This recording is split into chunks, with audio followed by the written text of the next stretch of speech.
लिखा है त्रिएक परमेश्वर, जिसको कहते हैं इंग्लिश में ट्रिनिटी, परमेश्वर पिता, परमेश्वर पुत्र, परमेश्वर पवित्र आत्मा, राइट। अब इसको देखो, यह आपका जो छोटा सा दिमाग है ना, और जो वो ठीक बगल में ये वाला, जिसको कहते हैं विशाल परमेश्वर, अद्भुत परमेश्वर, जो पृथ्वी उसके पांव की चौकी है, जो पृथ्वी को अपने हाथ में फुटबॉल की तरह खेल रहा है। आप देख रहे हैं, आप इसके अंदर हैं। किसके अंदर? ये फुटबॉल के अंदर। ये छोटा सा दिमाग जिसके चलते लिखा है इम्पॉसिबल टू अंडरस्टैंड हिम। आप समझ सकते हैं ये 3 1 1 3 3 1 1 3, ये कैसे? ये छोटा दिमाग रख के समझ सकते? प्लीज आंसर में। नहीं कर सकते साहब, नहीं कर सकते आप। किसी ने कहा परमेश्वर पृथ्वी पे, आकाश में या स्वर्ग में कब? ये जो शब्द है ना कब, इसको कहते हैं टाइम। परमेश्वर कहता है कि कब का क्या बात कर रहा है? टाइम को खुद मैंने बनाया। बाप रे ये टाइम की क्या बात कर रहा है? तो मतलब जिसको कहते हैं ना बिगिनिंग, ये बिगिनिंग को भी परमेश्वर ने बनाया। तो कहां से लेकर आए उसका जवाब कि जब टाइम भी नहीं था, बिगिनिंग भी नहीं था, पृथ्वी नहीं थी, चीजें नहीं थी, स्वर्ग नहीं था, कुछ भी नहीं था, परमेश्वर तब से है, तो उसको कहां से लाए? और ये पाव किलो का भेजा, मेरी हिंदी बर्दाश्त करो, ये पाव किलो का भेजा रखकर तुम इतने विशाल परमेश्वर को कैसे समझ पाओगे, जिसके चलते लिखा इम्पॉसिबल टू अंडरस्टैंड हिम। ये बात क्लियर हो गई। अब ये फोटो देखो, ये फोटो देखो। आपके सामने एक पृथ्वी है, फिर पृथ्वी के बाहर, पृथ्वी के बाहर को क्या बोलते हैं? जो आउट स्पेस, स्पेस मतलब ये पृथ्वी है। आप जो भी अभी ले रहे हो ना, ये पृथ्वी है, देख रहे हो हवा पानी, ये पृथ्वी है। लेकिन जैसे ही रॉकेट, जैसे मंगल ग्रह में जाना, नहीं मंगल ग्रह में कैसे जाए? हाँ गए ना मंगल ग्रह, चांद पे भी गए, ओके। आप जैसे ही रॉकेट से पृथ्वी से बाहर निकलते हो, आप पहुंच जाते हो एक ऐसी दुनिया में जहां पृथ्वी अलग, मंगल ग्रह अलग, जुपिटर अलग, पता नहीं क्या क्या, ये सब अलग है। और उसके अंदर ये जो लटके हैं ना, घूम रहे हैं ना गोल गोल, ये स्पेस, क्या बोले, स्पेस है और भी, हाँ गैलेक्सी, ये इतना विशाल है कि आप कल्पना तक नहीं कर सकते। इसलिए लिखा है कि इतने विशाल परमेश्वर को मनुष्य नहीं समझ सकता। लिखा है गॉड एलोहिम को नहीं समझ सकता। मैं एक छोटा सा फोटो रख रहा हूं, थोड़ा सा कार्टून टाइप का है, लेकिन इससे बेटर मुझे नहीं मिला। आप देख सकते हैं, यहां पे उकाब है, यहां पे लायन है, यहां पे बछड़ा है, और यहां पे एक मनुष्य है। उसके 6 पंख हैं, चारों तरफ आंखें आंखें हैं, जिसका जिक्र दानियल की पुस्तक, हेजेकेल की पुस्तक, प्रकाशित वाक्य की पुस्तक में इसका जिक्र हो गया। और बिल्कुल सिंहासन पे बैठा आपका मेरा परमेश्वर, जिसको हम कहते हैं एलोहिम। इसको समझ सकते हैं आप लोग? इसको ये पाव किलो का भेजा, इसकी ताकत है उसको समझने की, प्लीज बताइए। नहीं समझ सकते ना? नहीं समझ सकते, एब्सोल्युटली नहीं समझ सकते। तो इसका मतलब क्या है? जितना प्रकट किया है, जितना हम तक रखा है, हम उतना ही समझ सकते हैं। तो तब जाकर आपके बीच में अभी मैं कुछ रख रहा हूं। इस व्यक्ति को, यानी कि आपको और मुझको क्या करना है पता है? लिखा है गहरा मनन और प्रार्थना पूर्वक, तब जाकर आपको बातें समझ आएंगी। और गहरा मनन वचन का, प्रार्थना पूर्वक किसके साथ? पवित्र आत्मा के साथ। तब जाकर पौलुस कहता है 1 कुरिन्थियों 2:7 में लिखा है, परंतु हम परमेश्वर का वो गुप्त ज्ञान, कौन सा ज्ञान? गुप्त ज्ञान, भेद की रीति पर बताते हैं, जिसे परमेश्वर ने सनातन, ये शब्द देखिए सनातन, सनातन का मतलब है एशियंस डे से, अब करोड़ों करोड़ों करोड़ों सालों से पहले लिखा है, सनातन से हमारी महिमा के लिए ठहराया। और इसी का 2:10, 1 कुरिन्थियों 2:10 क्या कहता है देखो, परंतु परमेश्वर ने उनको अपने आत्मा के द्वारा हम पर प्रकट किया, क्योंकि आत्मा सब बातें, ब्रैकेट में पवित्र आत्मा, आत्मा सब बातें वरन परमेश्वर की गुड़ बातें भी जांचता है। आपको किसने प्रकट किया कि परमेश्वर कैसा है? परमेश्वर का आत्मा ने। कौन है आत्मा? पवित्र आत्मा। तो आपको गहरा मनन करना है, आपको प्रार्थना पूर्वक बैठना है। प्रभु मैं कैसे जानूं? ये पाव किलो का भेजा मेरी मदद नहीं कर पाएगा विशाल परमेश्वर को समझने के लिए। तब पवित्र आत्मा कहता है कोई बात नहीं, मैं आ रहा हूं, मैं आ रहा हूं। जिसको सनातन से बचा के रखा है, सी दैट, सनातन लिखा है ना, परमेश्वर का गुप्त ज्ञान भेद की रीति पर बताता है, जिसे परमेश्वर ने सनातन से हमारी महिमा के लिए रखा है। और लिखा है कि अपने आत्मा के द्वारा हम पर प्रकट किया। किसके द्वारा? पवित्र आत्मा के द्वारा।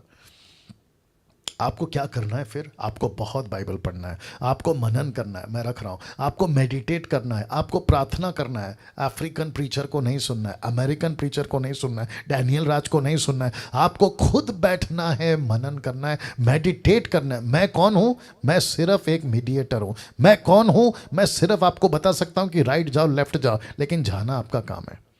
मैं आपके सामने खाना ला सकता हूं, लेकिन खाना खाना आपका काम है। मैं आपके सामने पानी का गिलास ला सकता हूं, लेकिन पानी को पीना आपका काम है। यस और नो? तो लिखा है गहरा मनन करो और प्रार्थना। मेरी रिक्वेस्ट है, हाथ जोड़ के रिक्वेस्ट है, प्लीज आप लोग जितना मेडिटेट कर सकते हैं मेडिटेट करिए, आप लोग जितना बाइबल पढ़ सकते हैं पढ़िए। मैं तो कहता हूं कि आप में से हर कोई अपने आप में धुरंधर बन जाए। धुरंधर समझते हैं? अव्वल, एक्सपर्ट, एक्सपर्ट, तगड़ा preacher, lady preacher, man preacher, तगड़ा प्रीचर बनना है। आपको मजबूत है ना, क्योंकि आने वाले दिन अच्छे नहीं हैं।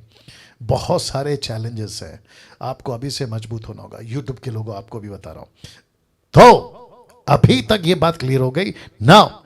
कैसे पता चला कि परमेश्वर तीन है, पिता पुत्र पवित्र आत्मा? तो सबसे पहले कुछ वचन आपके बीच में रखा हूं। लिखा है आदि में परमेश्वर ने, एलोहिम ब्रैकेट में, आदि में परमेश्वर ने। तो परमेश्वर के जगह पे इंग्लिश में क्या है? In the beginning God. तो गॉड का क्या स्पेलिंग है? GOD। तो वहां पे क्या होना चाहिए? GODS, gods. लेकिन नहीं डाल सकते ना, नहीं डाल सकते नहीं डाल सकते, अधूरे ज्ञान के लोग नहीं समझेंगे ना। तो इसको क्या लिखा है? In the beginning God. God का मतलब एक ही है, गॉड ही है वो। और लेकिन जब ओरिजिनल पढ़ते हैं, जिसको कहते हैं हिब्रू, तो लिखा गया था कि in the beginning Elohim created the heaven and earth. उसने बनाई। तो एलोहिम कौन है? प्लूरल, बहुवचन, एक वचन नहीं, बहुवचन। तो उसमें कौन कौन है? पिता पुत्र पवित्र आत्मा। कैसे? अभी बताता हूं ना। लिखा है आदि में परमेश्वर ने आकाश और पृथ्वी की सृष्टि की। उसी 1:26 में फिर परमेश्वर ने कहा, किसने? एलोहिम ने कहा। लिखा है हम, ये जो लाल कलर है ना, हम, ये हम कौन है? अगर परमेश्वर कहता है अपने स्वरूप के अनुसार अपनी समानता में बनाऊंगा, तो ये स्वर्गदूत को नहीं बोल रहा है हम। ये गैब्रियल और माइकल और बाकी लोग नहीं है जिसको लेकर कह रहा है हम। ये कह रहा है कि अपने स्वरूप में। इसका मतलब है परमेश्वर कह रहा है, पिता कह रहा है, पुत्र कह रहा है कि आओ हम। शब्द है हम, इंग्लिश में लिखा है let us, US, let us. वाह, ये तीन कैसे? उत्पत्ति 11:7। इसलिए आओ लिखा है, फिर वापस हम उत्तर के उनकी भाषा में गड़बड़ी डालें। तो किसकी भाषा? जो बेबीलोन का टावर बन रहा था, तो वहां पे भी लिखा है हम। अब इसको देखो, एक ऐसा व्यक्ति जिसको मैंने कल जिक्र किया था, अब्राहम, उसने जब देखा 1 और 2 में 18 का, उसने बांजों के बीच कड़ी धूप के समय में तंबू के द्वार पर बैठा हुआ था। तब उसने अपने उसे दर्शन दिया और उसने आंख उठाकर दृष्टि की तो क्या देखा कि 3 पुरुष उसके सामने खड़े। कितने? कितने? 3 पुरुष। 3 क्यों और पुरुष क्यों? ये 3 का कॉन्सेप्ट क्या है? या अब आई बात समझ में? तो इसका मतलब है कि यहां पे 3 की बात हो रही है। मैं आगे और क्लियर करूंगा, और आप लोग तो वैसे भी जानते ही हो। नाउ सबसे इंपॉर्टेंट बात यह, व्यवस्था विवरण 6:4 लिखा है, हे इज़राइल सुन, यहोवा हमारा परमेश्वर है, यहोवा एक ही है। इसको उठाकर, बहुत ध्यान से सुनना, इसको उठाकर, इतना सा लाइन उठाकर, यहोवा एक ही है, यहोवा विटनेस खड़ा हो गया। आप सोच नहीं सकते हैं कि इनकी तादाद कितनी ज्यादा है आज। और किसको कैसे धोखा मिला? ये वचन से। अब जरा एक एक चीज पे ध्यान दीजिएगा, जिसको मैंने लाल किया है, ठीक है? सबसे पहला क्या है? यहोवा। फिर उसके बाद क्या है? हमारा परमेश्वर। फिर उसके बाद क्या है? यहोवा एक ही है। तो इसका मतलब है, कॉन्टेक्स्ट क्या है? किसको कह रहा है? ऊपर लिखा देखो, कहता है हे इज़राइल। तो किसको कह रहा है? इज़राइल को। आप और मैं कौन है? हम इज़राइल नहीं है, हम इज़राइली नहीं है। वो उस वक्त कह रहा था किसको? इजराइलियों को, मूसा को, 6 लाख लोगों को कि हे इजराइल सुन, यहोवा एक है। लेकिन बीच में क्या है? परमेश्वर। ये परमेश्वर का ट्रांसलेशन क्या है हिब्रू में? मैंने पढ़ा है एलोहिम, और जिसको लिखा है ना एक, तो हिब्रू में एक का जो ट्रांसलेशन हुआ है उसको कहते हैं मैनी, बहुत। ये वर्ड यूज किया है, यहोवा एक है, तो हिब्रू कहता है एक नहीं बहुत, तो वो ट्रांसलेशन यूज हुआ है। आप पढ़ते हैं हिंदी, आप पढ़ते हैं इंग्लिश, लेकिन जब लिखाई गई थी ना मूसा के द्वारा, तो ये हिंदी इंग्लिश नहीं लिखा गया था, ये ओरिजिनल मैन्युस्क्रिप्ट लिखा गया था हिब्रू में। तो उसकी भाषा में वो समझ गया था, क्योंकि वो जानता है एक तो है ही नहीं। तो एक का कॉन्सेप्ट क्या है? जब आप लोग कहते हैं ना हम सब मिलकर एक हैं, कोई बोलता है कि नहीं बोलता है? हम सब मिलकर क्या हैं? एक हैं, तो उसको भी तो एक कहते हैं। लेकिन जब निकलता है तो कितने निकलते हैं? तो यहां पे कहता है हे इज़राइल सुन, यहोवा हमारा परमेश्वर है। यहोवा हमारा क्या है? परमेश्वर है। ऑफ कोर्स परमेश्वर है, लेकिन यहोवा एक है। किसके लिए? सिर्फ इज़राइलियों के लिए।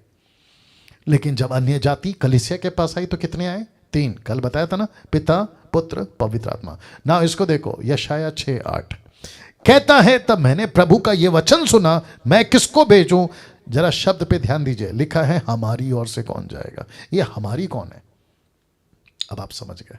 साथ ही साथ यहां आप तीनों को अलग अलग देख सकते हैं। जैसे मैंने आपको कल बताया था, मरकुस की किताब 1:10 और 11 में लिखा है, जब वह पानी यानी यीशु, तुरंत आकाश खुल गया, आत्मा कबूतर की नाई यानी पवित्र आत्मा, और आकाशवाणी हुई। ये कौन है? पिता। यहां पे तीनों अलग अलग, यहां पे भी तीनों को अलग अलग देख सकते हैं। लिखा है वरदान तो कई प्रकार के, परंतु आत्मा एक ही है। सेवा कई प्रकार की है, परंतु प्रभु एक ही है। फिर कहता है प्रभावशाली कार्य कई प्रकार के हैं, परंतु परमेश्वर एक ही है। तो पिता, परमेश्वर और प्रभु यीशु आप देख सकते हैं। 2 कुरिन्थी 13:14 लिखा है, प्रभु यीशु मसीह का अनुग्रह, परमेश्वर का प्रेम, पवित्र आत्मा की सहभागिता तुम सबके साथ हमेशा होती रहे। तो यहाँ तीनों की सहभागिता का जिक्र क्या है? तो कैसे कर सकते हैं अगर पवित्र आत्मा परमेश्वर नहीं है सहभागिता? कैसे कर सकते अगर यीशु नहीं है परमेश्वर? कैसे कर सकते पिता परमेश्वर नहीं है? ये तीनों परमेश्वर हैं। इसके चलते ये बात सामने रखी गई है। मरकुस 1:24 और 25 देखो क्या लिखा है। ये कब की बात है? जब यीशु किसी घर में थे और वहां पे एक आदमी को दुष्ट आत्मा लगा था। तो आइए देखते क्या लिखा है। लिखा है उसने चिल्लाकर कहा, किसने? दुष्ट आत्मा ने, हे यीशु नासरी, हमें तुझसे क्या काम? क्या तू हमें नाश करने आया है? जो ब्लैक में है ना उसको ध्यान देना। लिखा, मैं तुझे जानता हूं कि तू कौन है। ये जो शब्द है ना, मैं जानता हूं कि तू कौन है, परमेश्वर का पवित्र जन। यीशु ने उसे डांट कर कहा चुप रहे और उसमें से चला जा। तो यीशु ने उसको चुप क्यों कराया? और इसी का कनेक्शन दे रहा हूं उसी आयत में 27 क्या कहता है पता है? जो पब्लिक वहां थी वो कहने लगी, इस पर सब लोग आश्चर्य करते हुए आपस में वाद विवाद करने लगे, ये क्या बात है? ये तो कोई नया उपदेश है। तो इसका मतलब है कौन सी बात, कौन सा चर्चा? दुष्ट आत्मा कहती है मैं तुझे जानती हूं। वाह, मैं तुझे जानती हूं। जिस बाइबल को आपके बीच में रखा है मैंने अभी, आप लोग इसको पढ़ते हैं। जब आप इसको पढ़ते हैं तो पढ़ते वक्त में, पढ़ते पढ़ते उत्पत्ति से लेकर प्रकाशित वाक्य तक आपको क्या दिखाई देता है? क्या पढ़ाई देता है? क्या पढ़ने में आता है? एक पिता, एक परमेश्वर, या फिर 3? कितने पढ़ने में आते? 3। एक आता है, thank you Rajendra ji, thank you. एक आता है पिता परमेश्वर, दूसरा आता है पुत्र, तीसरा आता है पवित्र आत्मा। आप जिस किसी को भी उठाकर देख लो, जिस किसी भी घटना को उठाकर देख लो, जो भी स्टेटमेंट उठा के देख लो, आपको यही मिलेगा कि 3 3 3 3।